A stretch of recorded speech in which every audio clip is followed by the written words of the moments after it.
give a bit of a brief outline about the obligations and responsibilities you've got under the Corps Act in terms of when someone comes to you and you start and they say we've got problems here. Just go through how the accountability you're held to, and what's the obligations you've got there in terms of leading up to an appointment, typically a voluntary administration appointment. Yeah, sure. Most of the time work is referred to us by lawyers or accountants. That's where our relationships typically sit. They'll say, look, I've got a client, this is their problem.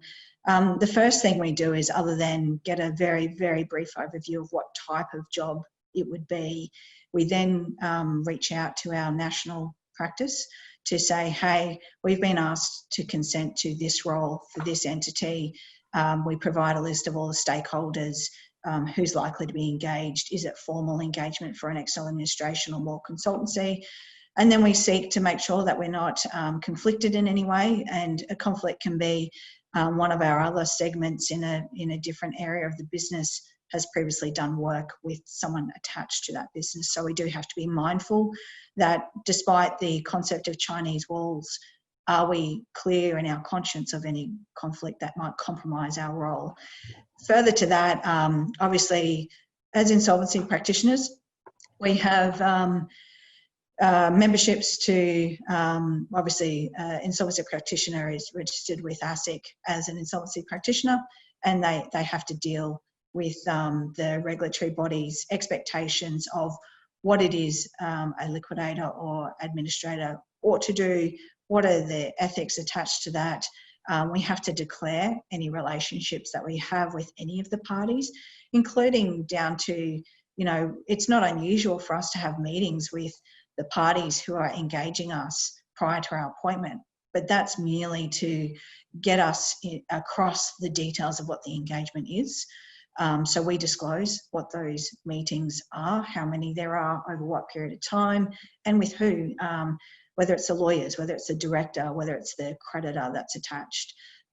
We provide that information, that declaration to creditors. Our regulatory body, in addition to ASIC, is ARETA, so Australian Restructuring Insolvency Turnaround Association. As an insolvency practitioner, you have to be a member of that association and abide by their rules and regulations and their best practices.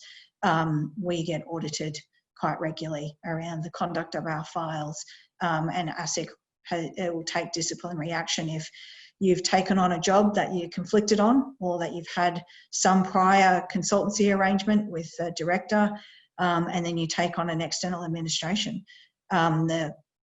The object of an external administration is actually to act in the interests of the creditors.